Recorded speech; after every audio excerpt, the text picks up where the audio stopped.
The truth of the share market channel में आपका स्वागत है। मैं भुवनेश अग्रवाल। नमस्कार दोस्तों, जैसे जैसे बाज़ारों में तेज़ी आती है, बाज़ार जैसे जैसे बढ़ रहे हैं, निफ्टी में तेज़ी आ रही है, सेंसेक्स में तेज़ी आ रही है, निफ्टी बैंक में तेज़ी आई है, तो वैसे वैसे ही इन्वेस्टर की घबराहट बढ़ती है। और ये स्वाभाविक बात है। देखिए, आदमी बड़ी मुश्किल से जो उसके पास शेयर्स हैं उनके पैसे बढ़ते हैं और दो धर्म संकट उसके सामने उत्पन्न हो जाते हैं। पहला धर्म संकट कि मेरा ये जो बढ़ा हुआ वैल्यूएशन है ये कहीं वापस नहीं घट जाए, और दूसरा धर्म ये संकट है कि मैं इनको बेच दूँ उसके बाद बढ़ जाए बाजार तो मेरा प्रॉफिट कम रह जाए, कम प्रॉफिट भी मुझे संतोष करना पड़ेगा। ये एक बहुत बड़ा धर्म संकट है और इसका समाधान, इस धर्म संकट का समाधान करने के लिए मैं आज का वीडियो बनाऊंगा, आज की चर्चा करूंगा, मैं आज सारी डिस्कस करूंगा, with facts and figure discuss करूंगा और मैं आपको एक नई रोशनी दिखाना चाहता हूं। तो निश्चिंत रहिए, अब चलते हैं। और आज का जो टॉपिक है वो ये है कि शेयर बाजार कितना बढ़ेगा, क्या अभी भी बढ़े, शेयर बाजार क्या अभी भी बढ़ेगा और कौन से शेयर कितना और बढ़ेंगे। तो देखिए दोस्तों, अपन चलते हैं। शेयर मार्केट में मैं पहले कह देता हूँ, चिंता की कोई बात ही नहीं। चिंता की बात क्यों नहीं है कि देखिए, सबसे बड़ा जो बैरोमीटर है, चाहे वो इंडिविजुअल शेयर हो, चाहे कोई सेक्टर हो, चाहे कोई इंडेक्स हो, उसके बैरोमीटर को, उसकी जस्टिफिकेशन को, उसका जो वैल्यूएशन है वो प्रॉपर लेवल पर है या नहीं है, उसको वैल्यूएशन को चेक करने का एकमात्र तरीका है उसका P ratio, price earning ratio. It is base, मतलब जैसे डॉक्टर पल्स देखता है, बीपी चेक करता है, in the same way P ratio is the pulse rate, growth rate is the pulse rate। तो अब आते हैं, देखिए सबसे पहले हम बात करते हैं निफ्टी की। निफ्टी 50 का मार्केट कैप है आज की तारीख में 205.71 लाख करोड़ रुपए। निफ्टी 50 का मार्केट कितना है? 205.71 लाख करोड़ रुपए। और इसका पी रेशो क्या है? 24 ओनली। और आज की तारीख में निफ्टी इंडेक्स की जो फ्राइडे क्लोजिंग है वो 25,791 पे हुई है और एक साल पहले ये था 19,528। करीब 26-27% की ग्रोथ एक साल में आई है। और एवरेज जो ग्रोथ है निफ्टी की वो करीब 15% के आसपास आती है। तो अंडर दी सर्कमस्टेंसेस 25-26% की ग्रोथ इस मार्केट में, जबकि ये बहुत ही फ्लेयरिंग अप मार्केट है। और चीज़ें भी आगे बताएंगे और पॉइंट पे बहुत डिटेल डिस्कशन करेंगे। It is a flaring market, clearing market. उसमें अगर 26% बढ़ गया तो कोई खास तो नहीं बढ़ा, इसलिए निफ्टी 50 कहीं नहीं जाने वाला है। और मैंने आज के करीब 1.5 महीने पहले एक वीडियो बनाया था कि निफ्टी 30,000 होगा एक साल के अंदर अंदर, और वो बात 100% मुझे चरितार्थ होती हुई नजर आती है। और उस समय मैंने फैक्ट्स एंड फिगर्स दिए थे। उसमें I mention, I specified, I expressed all the facts and figures regarding my target of 30,000। तो अब बात चलते हैं निफ्टी नेक्स्ट 50। ये बहुत बड़ा इंडेक्स है और इसमें जो निफ्टी में जो शेयर नहीं आ पाए, निफ्टी में तो 50 ही शेयर आ सकते हैं भाई, तो उनको निफ्टी नेक्स्ट 50 में जगह दी जाती है। तो एक तो अडानी साहब के, अडानी जी के सारे शेयर इसमें हैं, वॉरेन ब्रेवरी है जैसे, इस तरह के जो हाई ग्रोथ पोटेंशियल शेयर्स हैं। मैं ये नहीं कहता कि सारे शेयर निफ्टी 50 का हर शेयर हाई, लेकिन बहुत से शेयर हैं जो हाई ग्रोथ पोटेंशियल जिनमें हैं वो शेयर इसमें निफ्टी 50 में उनको एडजस्ट किया जाता है। निफ्टी नेक्स्ट 50, क्या नाम, निफ्टी नेक्स्ट 50, इसका मार्केट कैप कितना है, 82.64 लाख करोड़ रुपए, और इसका पी रेशो क्या है, 26.8, और एक साल पहले क्या था, 44,669 पॉइंट था। निफ्टी नेक्स्ट 50 क्या था, 44,669, आज क्या है 75,472। तो अब ग्रोथ देखते हैं इसकी, कितने परसेंट ग्रोथ आई, 75,482, 44,669, इसमें 68% की ग्रोथ आई। जो मैं समझता हूँ शेयर मार्केट में जितने भी इंडेक्सेज में ग्रोथ आई उनमें सबसे हाईएस्ट ग्रोथ इसमें आई है, निफ्टी नेक्स्ट 50 में आई, क्योंकि इसमें बहुत से शेयर ऐसे हैं जो 4-4, 5-5 गुना हो गए पिछले 1.5 साल में। तो इसमें कोई घबराहट की जरूरत नहीं। रहा सवाल कि निफ्टी 50 के मुकाबले निफ्टी नेक्स्ट 50 का जो पी रेशियो 26.8 क्यों है 24 की तुलना, तो इसका क्या है, मार्केट कैप जो है 82.64 लाख करोड़, और निफ्टी 50 का मार्केट कैप 205.71 लाख करोड़ रुपए। तो ये क्या है कि 40% ऑफ दी निफ्टी 50 है इसका मार्केट कैप। तो इसके बारे में मैं एक ही बात कहना चाहूँगा कि मार्केट कैप जितना कम होगा उसका पी रेशो उतना ही ज़्यादा होगा, क्योंकि कम मार्केट कैप वाली कंपनियों को ऊपर उनके प्राइसिंग फैक्टर को ऊपर उठा लेने में आसानी होती है। भाई ज़्यादा बड़ी कैपिटल है तो ज़्यादा बड़ा पैसा लगाना पड़ेगा ऑपरेटर को, तो बहुत ज़्यादा पैसा लगाते भी हैं, उसमें भी लगाते हैं, लेकिन ये थोड़ा पैसा लगाने से ही ये पी रेशो बढ़ जाता है।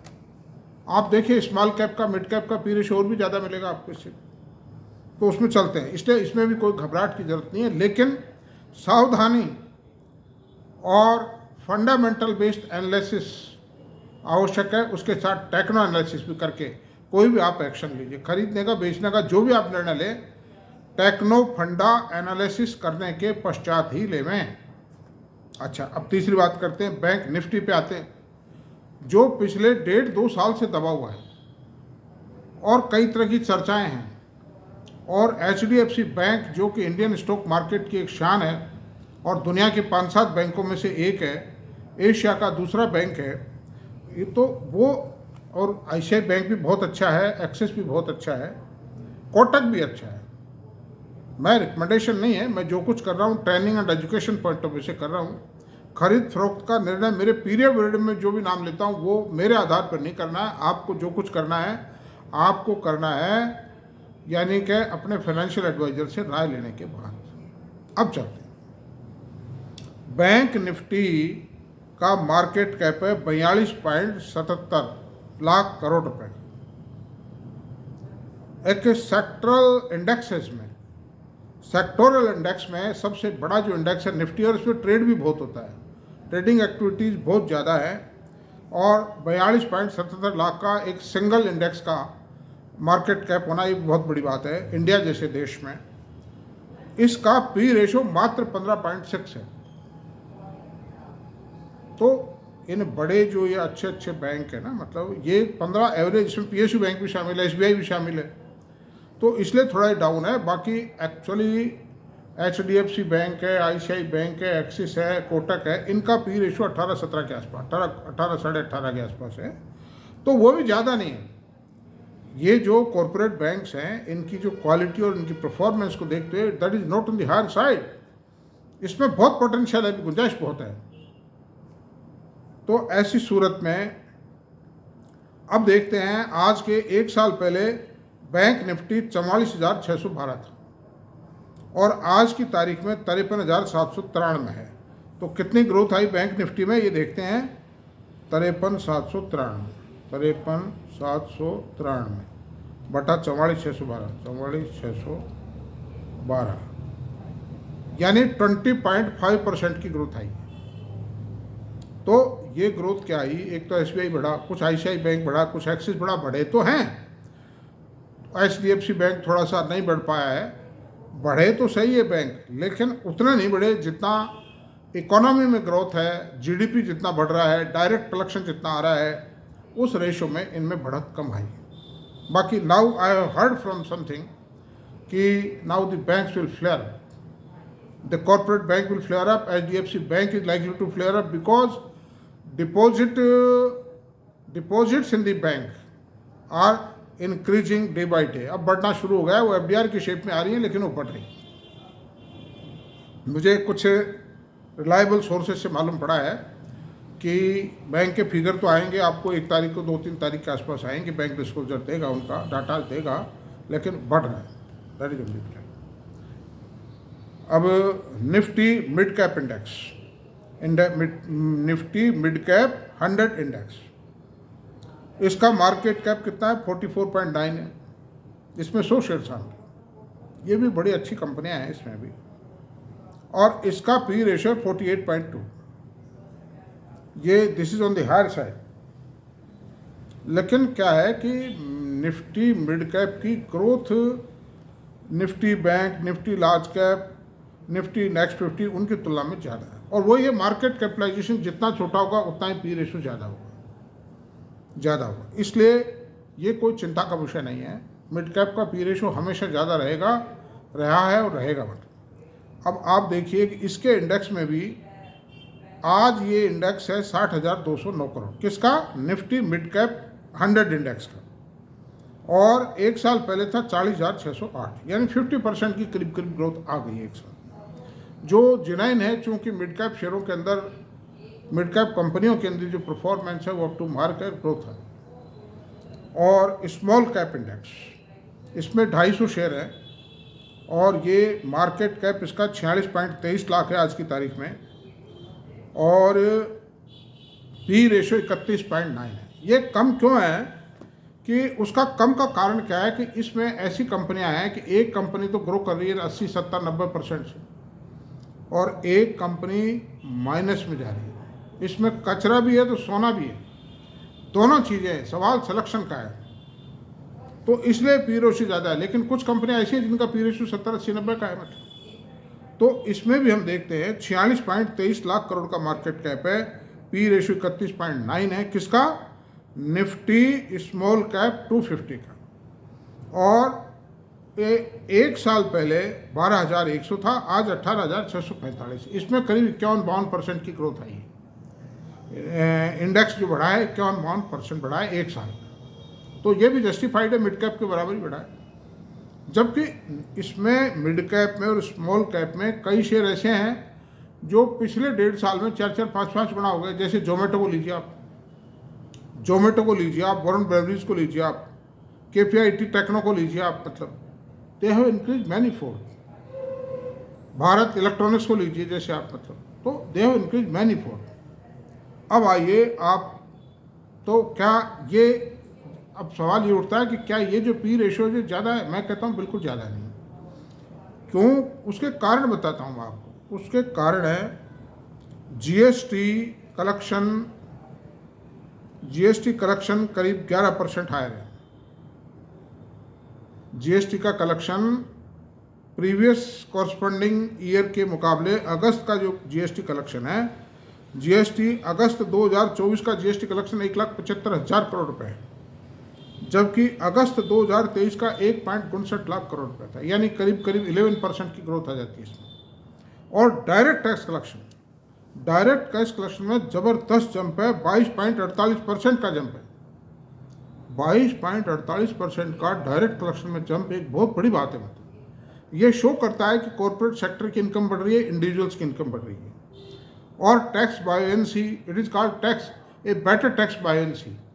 और ये 2 कारणों से, एक तो हमारी इकोनॉमी में प्रोडक्शन बढ़ रहा है, कंजम्पशन बढ़ रहा है, प्रोडक्शन बढ़ रहा है, और दूसरी बात कि सरकार का जो टैक्स कलेक्शन मैनेजमेंट है, टैक्स एडमिनिस्ट्रेशन है, उसमें काफ़ी सुधार आया है, उसमें काफ़ी ट्रांसपेरेंसी आई है, लीकेजेज बहुत बंद हुए हैं। तो इस कारण से जो tax buoyancy, it is on the higher side. और ये एक अच्छे जीडीपी के अचीवमेंट में सहायक, सरकार के पास ज़्यादा पैसा आएगा, ज़्यादा खर्चा करेगी सरकार, जीडीपी बढ़ेगा, उससे मार्केट में पैसा आएगा, मार्केट में इन्फ्लेशन बढ़ेगा, फ्लो बढ़ेगा, तो अंडर दीज सर्कमस्टेंसेस ये जीएसटी बेटर है, डायरेक्ट टैक्स कलेक्शन बेटर है, और हमारा फिजिकल डेफिसिट घटता चला जा रहा है। वो एग्जैक्ट फिगर में देने की स्थिति में नहीं होगी, अगले किसी वीडियो में बता दूंगा आपको। और इन्फ्लेशन जो अगस्त का इन्फ्लेशन आया है वो 3.65 आया है। ये पिछले महीने के मुकाबले 0.09 बढ़ा है, कोई खास बात नहीं है। उसका कारण है थोड़ा सब्जी वब्जियाँ तेज़ हो गई, तो वो कोई खास बात नहीं। 3.65 का जो मतलब कंज्यूमर प्राइस एंड सीपीआई जो है उसमें बढ़त कोई खास बात नहीं है, बल्कि वेरी नॉर्मल, और बहुत ज़्यादा दबनी भी नहीं चाहिए। अगर मान लो कल को ये सीपीआई इंडेक्स में 2% की बढ़त आ जाएगी तो वो तो मंदी का द्योतक है। It means there is no demand in the market. ये तो बहुत अच्छी स्टेज है, और अब ब्याज घटने की भी पोजीशन आ गई है। आरबीआई ये जो जैसे ही ये जो सब्जियों का सीजन, ये जो खरीफ फसल मार्केट में आएगी, RBI will reduce the rates, और वो एक बहुत बड़ा सिंबल होगा मार्केट के लिए। It will give a big boost. Market में प्रोडक्ट्स की डिमांड बढ़ेगी, कंजम्पशन बढ़ेगा, क्योंकि सस्ता मिलेगा ना, सस्ता माल मिलता है, लोग ज़्यादा कंज्यूम करते हैं, उसको इकोनॉमिक्स का सिद्धांत है। मतलब cheaper is consumed more. Government policies बहुत फेवर में है। गवर्नमेंट पीएलआई ला रही है, पीएलआई ले आइए, ला क्या रही ले आइए। उनके प्रोजेक्ट्स का काम चल रहा है, कुछ पूरे हो चुके हैं, कुछ होंगे। अनदर थिंग, गवर्नमेंट ने ज़्यादातर प्रोडक्ट्स पे एंटी डंपिंग लगा दी है, ताकि देश के कारखानों का उत्पादन ही उपयोग में आ सके।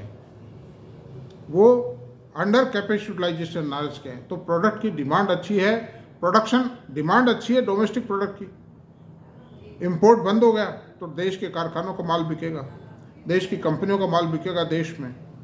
एक्सपोर्ट में बढ़त आ रही है, पीएलआई स्कीम आ रही है, और एंटी डंपिंग गवर्नमेंट ने लगा दी है। इसके कारण देश की जो कंपनीज हैं, कॉर्पोरेट सेक्टर है, उनका प्रोडक्शन प्रोटेक्ट हो गया, प्राइसिंग प्रोडक्ट हो गया, उनमें प्राइसिंग पावर आई है। इसके कारण उनकी प्रॉफिटेबिलिटी बढ़ रही है। प्रॉफिटेबिलिटी बढ़ेगी, गवर्नमेंट का टैक्स रेवेन्यू बढ़ेगा, इंडिविजुअल्स की इनकम बढ़ेगी, कंजम्पशन बढ़ेगा, और हमारी फॉरेन एक्सचेंज बचेगी। तो ये इतने सारे प्लस पॉइंट हैं। ऐसी सूरत में मार्केट कहीं डगमगाने वाला नहीं है, कहीं हायर प्राइस नहीं है। सन 2008 में बाजार जो गिरा था, उस समय मार्केट का पी रेशियो, निफ्टी का पी रेशियो 28 था, तो वो एक लोअर बेस पे था। दूसरी बात थी कि उस समय भी जो मार्केट गिरा था ना, वो इंडिया में कोई कमी नहीं थी। इंडिया की इकोनॉमी, इंडिया की प्रोडक्टिविटी, इंडिया का कंजम्पशन, इंडिया के जो अदर इकोनॉमिक फैक्टर्स हैं, दे वर ऑल फेयरिंग वेल। लेकिन सवाल ये उठता है कि वो बाज़ार क्यों गिरा था। वो सिर्फ इसलिए गिरा था कि अमेरिकन मार्केट क्रैश हो गए थे, और जो अमेरिकन फाइनेंशियल इंस्टीट्यूशंस थे उन्होंने माल बेचा था, और कितना सा माल बेचा था, 50,000 करोड़ का माल बेचा था। उसी में इंडियन मार्केट बैठ गए थे, और ये फिगर क्रिएट हो गया था कि और बेचेंगे, तो वो सुधर गया थोड़े टाइम में फिर। तो ऐसा कोई घबराने वाली बात नहीं है। और दूसरी बात है, ये 26 का ये जो 24 का पी रेशियो है, जैसे ही रिजल्ट आएंगे ना इस क्वार्टर के, वैसे ही ये पी रेशियो घट के 22 ही रह जाएगा। या यूँ समझिए, ये 24 से 26 पी रेशियो भी हो जाता है अगले 1-1.5 महीने में, जब कॉर्पोरेट सेक्टर के मेजर रिजल्ट्स आएंगे, तो भी ये 23, 22.5, 23 रह जाएगा। तो 22.5, 23 का मार्केट जब 7% का जीडीपी है, उस हालत में ये पी रेशियो ज़्यादा नहीं है, क्योंकि higher GDP means the higher growth of the corporate sector, higher revenue collection means the higher growth, higher consumption, higher demand. Under these circumstances market के गिरने के कोई चांसेस नहीं है। जो छोटे मोटे झटके फटके हैं वो आएंगे, आप सावधानी बरतिए, इंट्राडे मत कीजिए, ट्रेडिंग मत कीजिए, एफ एंड ओ मत कीजिए। मेरा ये इन्वेस्ट के लिए, और मेरी कोई ऐसी कोई राय नहीं है आपको कि साहब आप फला शेयर खरीदें, वो खरीदें। ये आप अपने फाइनेंशियल एडवाइजर से राय कीजिए। और जो सेक्टर चलेंगे, कौन से सेक्टर चलेंगे, क्या होगा, ये मैं अगले वीडियो में आपको बताता हूँ। तो आज की जो सैटरडे टॉक है वो यहीं पूरी हो जाती है। दोस्तों, मेरा वीडियो अगर आपको पसंद आया हो, पूरा वीडियो देखें तभी कुछ समझ में आएगा। मेरा पसंद आया हो वीडियो तो इसको सब्सक्राइब करें, लाइक करें, शेयर करें, कमेंट करें। Thank you very much.